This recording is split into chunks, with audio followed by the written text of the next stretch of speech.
शंकर की अविरल भक्ति कर रही है। भोला रो रहा है, आंखों से आंसू बह रहा है, कौन संभालेगा? सारे साधन भी अगर हाथ से चले जाते हैं तब शिव रह जाता। जब सतयुग, त्रेता, द्वापर, कलयुग सब समाप्त हो जाते हैं, पूरी पृथ्वी जल में मग्न हो जाती है, तब भी जब कोई नहीं रहता तब मेरा शिव रहता। हम पहले कथा में कहे, आज फिर कहते, पूरे विश्व की भूमि को, जमीन को खोद कर देख लो, उसमें कंकर रूपी शंकर का शिवलिंग जरूर निकलेगा, ये निश्चित है। पूरी पृथ्वी खोद लो, सारी मूर्तियों के निर्माण बाद में हुए हैं, पर शंकर भगवान तो प्रथम में है। ना जाने कितने सतयुग, ना जाने कितने त्रेता, कितने द्वापर, कितने कलयुग निकल गए, तो भी मेरा शिव है और मेरा ओघड़दानी रहे, वो निश्चित है। अकाल मृत्यु वो मरे जो काम करे चंडाल का, काल उसका क्या बिगाड़े जो भक्त हो महाकाल। जो शिव का उपासक होता है उसका बाल बक्का नहीं हो सकता, शंकर की आराधना करने वाले का बाल बक्का नहीं हो सकता। ये निश्चित है कि जन्म मरण परण तीन शिव के हाथ में है, मृत्यु जहां लिखी हुई है वहां तो हम पहुंचे। तुम कहो कि सुअर वाला महाराज किसी की मौत को रोक दे, किसी की मृत्यु को रोक दे, तो मुश्किल है। आपकी मृत्यु, हमारी मृत्यु, ये सब परमात्मा ने जो तारीख, जो पल, जो घड़ी, जो दिन, जो नक्षत्र, जो समय, जो परमात्मा ने लिख दिया, वो निश्चित है कि उस पल, उस घड़ी, उस क्षण में हमारी मृत्यु होगी। जो विधान पर लिखा हुआ है उसे कोई टाल नहीं सका। पर आपका भजन का जब बल बढ़ जाता है, सत्संग का जब बल बढ़ जाता है, आप शंकर का गुणगान जब करने लगते हो, तो जीवन में अगर थोड़ा बहुत दुख भी आता है तो उसको भोलेनाथ, आप शिव जी पे जल चढ़ाते हो तो जैसे चंदन शंकर पर पहले का लगा हुआ होता है तो धुल जाता है, उसी तरह शिव जी पे जैसे जैसे जल चढ़ाते हो हमारे भी पाप धीरे धीरे धुलना प्रारंभ हो जाते हैं। शंकर भगवान पर समर्पित किया गया एक लोटा जल हमारे पूर्व के ना जाने कितने कितने पाप कर्म को धो देता, ना जाने कितने पाप कर्म। आप चलकर आयो, कोई 80 किलोमीटर, कोई 100 किलोमीटर, कोई 150 किलोमीटर, कोई 200 किलोमीटर, ना जाने कहां से कथा सुनने आयो, कोई 30 किलोमीटर, कोई 50 किलोमीटर। आप जितने कदम चलकर आयो, जितना जितना आप दूर से आए, बाबा ने सुनाया, हृदय चित्त धारण कराए। भोला रो रहा है, शिव ने संभाला, परिवार ने संभाला। परिवार जब कोई नहीं, तब भोला रोज शिव जी के मंदिर जाता, पूजन करता, आराधना करता, गंगा नहाने के लिए सुबह सुबह जाता। तो लोगों ने कहा, ओ भोला तू आंख से अंधा है रे, गंगा नहाने जाता है, बह जाएगा, पांव फिसल जाएगा, मर जाएगा, प्राण छूट जाएंगे।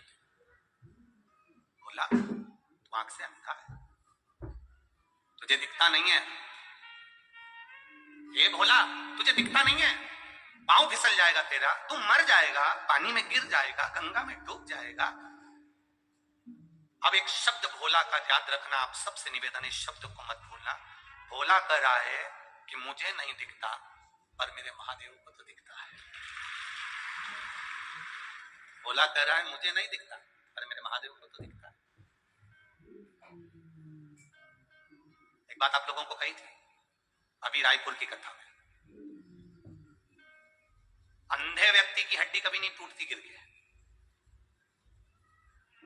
आंख वाले टूटते फूटते रहते हैं। भगवान ने तुम्हारी इतनी बड़ी बड़ी आंख दी, उसके बाद भी गड्ढे में गिरी जाते हैं, और अंधा व्यक्ति नहीं गिरता। क्यों? अंधे के पास में एक डंडी रहती है, उससे वो टेक टेक कर देख कर संभल कर चलता है। भले आंख नहीं है पर डंडी से छू छू कर संभल कर चलता है। और जिसको भगवान ने आंख दी वो तो अंधे जैसा अड़भंगा चलता, यहाँ कूद गया, वहां कूद गया, चला चला, सीढ़ी पे चढ़ते चढ़ते लुढ़कते। अब भगवान ने इतनी आंखें दी है, सब कुछ दिया है, चलते चलते तुम रोड पे देखना, तुम जाओ तो सही। जब जाओगे इतनी भीड़ जब बाहर निकलती है, कोई इससे टकरा रिया, कोई इससे टकरा रिया, कहीं से टुल्ला मार, कहीं से टुल्ला मार। भगवान ने आंख दी फिर काय के लिए दी? थोड़ा बच के चलो ना। रोज हम निवेदन करते हैं, गले में सोने की चेन होगी, रकम होगी, जेब में पैसा होगा तो चोर की नजर जरूर होगी, सुंदरता होगी तो लुच्चों की नजर जरूर होगी, और अगर शंकर की भक्ति होगी तो महादेव की नजर। सुंदरता है तो लुच्चों की नजर होगी, धन होगा तो चोर की नजर होगी, और शिव भीतर समाया है, भक्ति भीतर है तो महादेव की नजर जरूर होगी। निश्चित है। तुम कहां बैठे हो वो शंकर को मालूम है।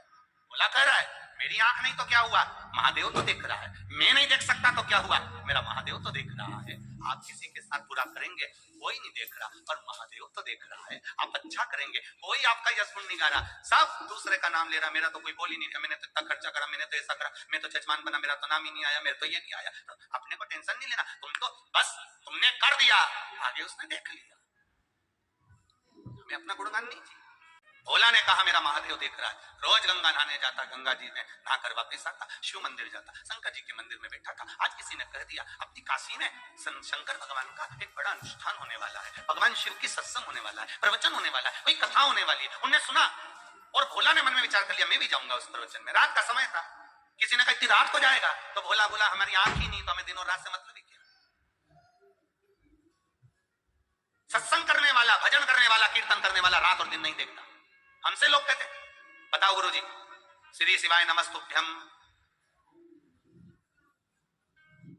कब नहीं जपना चाहिए? ऐसा कोई समय जैसे माताएं कहती है हम रजस्वला धर्म में हो जाते हैं, तो हम फिर व्रत रखें कि नहीं रखें? तो हमारे यहाँ तो यहाँ तक वर्णन किया गया कि रजस्वला धर्म में भी नारी है। मान लो कोई घर में मर भी गया है, किसी का जन्म भी हो गया है, तो भी शिव महापुराण की कथा कहती है नाम जपने में कोई बुराई नहीं है, भगवान का भजन करने में कोई बुराई नहीं। तो कहा गुरु जी कई लोग तो कहते हैं कि ऐसे समय में भजन नहीं करना चाहिए, नाम नहीं जपना चाहिए। हमने कहा ऐसे समय में अगर निपट गए तो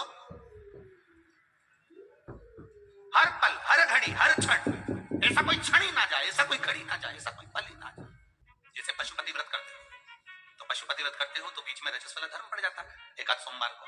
अगर रजस्वला धर्म पड़ गया तो माताएं क्या करेगी? क्या व्रत तोड़ देगी? नहीं, पूजन नहीं करेगी, पूजन नहीं करेगी, पर नियम वही रहेगा, एक समय फलाहार करना है और शाम के समय पूजन करना। भले पूजन नहीं करेगी पर गिनती में नहीं आएगा वो, पर नियम तो वही चलना है ना, नियम का प्ररूप तो वही। हाँ, यदि एकादशी पड़ गई तो एकादशी का नियम लागू हो गया, फिर वो छोड़ दिया। प्रदोष पड़ गई, प्रदोष का नियम चालू हो गया, फिर वो छोड़ दिया। पर गिनती में चल रहे हैं और बीच में अगर रजस्वला धर्म आ गया है तो आप अपने ही नगर में, अपने गांव में कोई एकादशी, कोई प्रदोष नहीं है तो उसका स्मरण रखेगा। मैं सत्संग में जाऊंगा तो किसी ने कहा रात में, तो रात में तो भोला कहता है मेरी तो आंखें नहीं, दिनों रात मेरे लिए बराबर है। भगवान की भक्ति के लिए कोई समय नहीं होता कि सुबह ही भगवान का भजन करना पड़ेगा, कि शाम को ही भगवान का भजन करना पड़ेगा, कि रात्रि को, कि दिन में। शंकर भगवान की आराधना के लिए कोई समय नहीं है। भगवान विष्णु के बैकुंठ में पट, कपाट, दरवाजे, खिड़की सब है। ब्रह्मा जी के मंदिर में, ब्रह्मलोक में कपाट, खिड़की, दरवाजे सब हैं। इंद्र के मंदिर में, इंद्रलोक में सब कुछ है। ब्रह्मलोक में दरवाजे हैं, बैकुंठ लोक में दरवाजे हैं, पर मेरे कैलाश पर जाकर देखना कोई दरवाजा नहीं है, चारों तरफ खुला हुआ है, सब जगह। बैकुंठ में दरवाजा है, ये हमारे शास्त्र भी कहते हैं। शास्त्र को पढ़कर देखिए, बैकुंठ में दरवाजा मिलेगा, ब्रह्मलोक में दरवाजा मिलेगा, इंद्रलोक में दरवाजा मिलेगा, देवलोक में दरवाजा मिलेगा, पर दरवाजा नहीं मिलेगा तो भगवान शिव के द्वार पर, भगवान शंकर के द्वार पर। तुम तो गंगा जी के घाट पर रहते हो, गंगा के घाट पर जाकर देखना, कहीं कहीं शंकर जी का शिवलिंग रखा हुआ, वहां कोई दरवाजा ही नहीं है। ऐसे ही भोलेनाथ जी बैठे आराम से घाट पे, लोटा भरो, डालो, जाओ। और लोग गंगा जी नहाने के पहले गीले कपड़े से लोटा भर के भगवान शंकर को चढ़ा चढ़ू के, वो अच्छा है। शंकर जी भी कह रहे ऐसी खुश रहो, बस आनंद पाओ, कोई दिक्कत नहीं, दिखावा मत करो, बस अड़भंगा है मेरा शिव। शिव के पास में दरवाजा नहीं है, शिव के पास में द्वार नहीं है, शिव के पास में खिड़की नहीं है। किसी ने पूछा भोलेनाथ जी तुम्हारे यहाँ दरवाजा नहीं, दरवाजा बंद नहीं करते? शंकर भगवान बोलते हैं घर की माँ, घर का बूढ़ा बाप दरवाजा बंद कर कर नहीं सोता, उसको मालूम है बेटा कभी भी आवाज लगा देगा तो माँ बाप को जोड़ कर आना पड़ेगा। कई कई घर में तो बूढ़े माँ बाप हॉल में सोते हैं, हॉल में, कमरे में भी नहीं सोते। मेरे बच्चों को जरूरत पड़ गई तो पौएं बाद में उठती है बच्चों की आवाज सुनकर, पर घर के बुजुर्ग पहले उठ जाते हैं, आवाज लगाते हैं, बहू छोरा रो रहा है, बेटा बच्चा रो रहा है, छोरा बच्चा रो रहा है। उसके कानों में, दादी के कानों में, दादा के कानों में, छोटे से बच्चे की भी आवाज, उसकी पायल की झनकार भी सुनाई दे जाती है कि मेरा पोता रो रहा है, मेरी पोती रो रही है, मेरा नाती रो रहा है, मेरा पंती रो रहा है। जरा विचार करिए, घर का बुजुर्ग है, जिनको राम भी भजते हैं, जिनको कृष्ण भी भजते हैं, जिनको इंद्र भी भजते हैं, 33 कोटि देवता जिसके स्मरण में लगा रहता है वो देवाधिदेव महादेव है, वो जगत का बाप है, जगत का पिता है, वो मेरा शंकर ओघड़दानी हमारे घर का बुजुर्ग है, वो कभी नहीं सोता। आप पुकारोगे तुम्हारे सामने आकर खड़ा हो जाएगा। तुमने पुकारा और तुम्हारे सामने, वो निश्चितता तुम्हारे सम्मुख में आ जाएगा। तुम्हारे सम्मुख। शंभु शरणे पड़ी मांगू घड़ी रे घड़ी, दुख काढ़ो दया करी निदर्शन। उसकी कृपा चाहिए। भोला जा रहा था, रात का समय था, रेलवे ट्रैक पार करना था। पार करते समय उसको नहीं मालूम कि सामने से ट्रेन आ रही है। अपनी मस्ती में भजन करता हुआ जा रहा, जनता चिल्ला रही है ये मर जाएगा, सामने से ट्रेन आ रही है। ये कोई कथा पुरानी नहीं है, ये कथा इसी कली काल की है, काशी की है। जाते जाते ट्रैक पर भोला था, थोड़ा सा आगे बढ़ रहा था, सामने से ट्रेन आ रही थी। सारे गांव के लोग कह रहे थे अब तो ये अंधा मर जाएगा। इतनी देर में कोई सांप, एक सर्प उसके पांव से लिपट गया और दोनों पांव को गांठ बना ली। भोला गिर गया, ट्रेन निकल गई। गांव के लोग देखते रह गए, गजब शिव भक्त था, गजब शिव, गजब शंकर।